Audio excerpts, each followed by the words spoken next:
Your title, please. My name is Cesar Hernandez. I am the student body president for University of South Florida and trustee. Great. So why don't we begin by tell our listeners what you're doing next Tuesday and why. Well, next Tuesday we are organizing and calling students to action to break the world record for the longest team speech ever done. And to put my money where my mouth is, I'm going to kick off the event by doing a 24-hour speech. What will you be talking about? Well, exactly what I'm going to be talking about is the effects of just what's happening in our government. And for me to even do justice to explain to you exactly how I'm going to be formulating that, it literally stems over the course of the year and my presidency and what I've seen in not just the state, but also federally and in the world. As student body president, I have the privilege of being able to represent for students.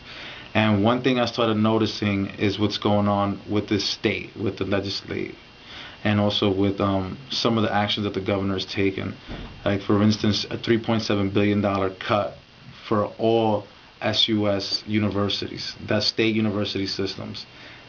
That means we're going to be cut money that can be going into education.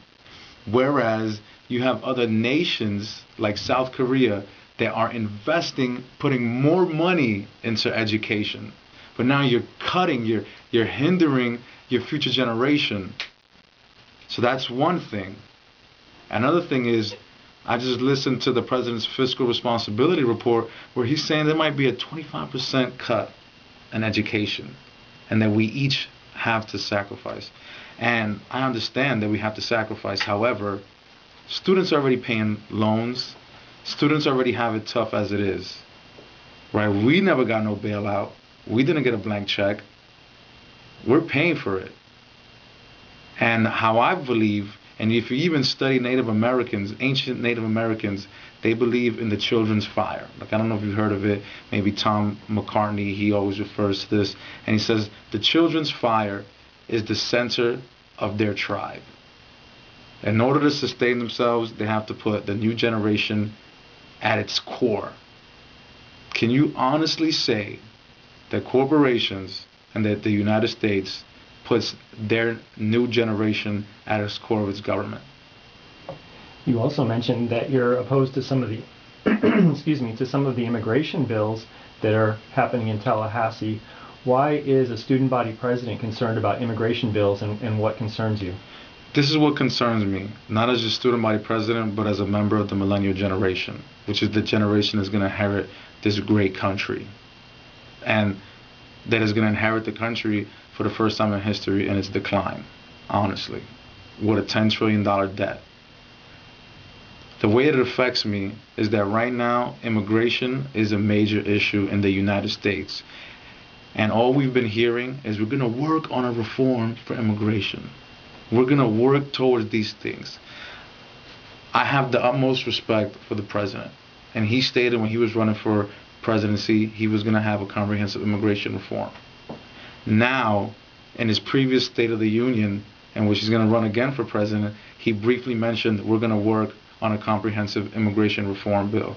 What have you been doing for the past 3 years? How did this affect me? Because there are students in the state of Florida that they have been here since the age of 3, 4 years old. I even know them personally. They've been here their entire lives. They graduate high school. I know a person that graduated high school with a 6.2 GPA. And guess what? He finds out he's ineligible for scholarships. He is ineligible to receive in-state tuition. And beyond that, he can get deported. So, and just to give you an example, I have seen it. I've gone to Juarez, Mexico, in the ghettos, and I've talked to students in Juarez, Mexico, that you would think they're Mexican, and they're running around in the ghettos, and I don't know if you've ever been to Juarez, the worst city in the Western Hemisphere, with burnt down apartments and burnt homes. It looks like a war zone, and it's a drug war zone. And where you would think, oh, look at all these Mexican children running around, and all of a sudden they start speaking to you in English. I'm like, you speak in English? They're like, yeah, I'm from Albuquerque. I'm like, what are you doing here? I'm like, my whole family got deported. What am I going to do? So imagine, now this is where it ties in. That's an American citizen, right? We just lost a generation. Not only that, now we have non-residents that consider themselves naturalized citizens that want to be here, want to contribute to America, especially in the state of Florida with the New Florida Initiative and technologies and all these things they want to invest in. We need scholars to run technology. We don't have any scholars, we're losing a generation. We're losing a generation who's going to run the country. And the United States is the foundation of the world. If the United States goes down, it's going to be like the Roman civilization, and we're going to enter the Dark Ages.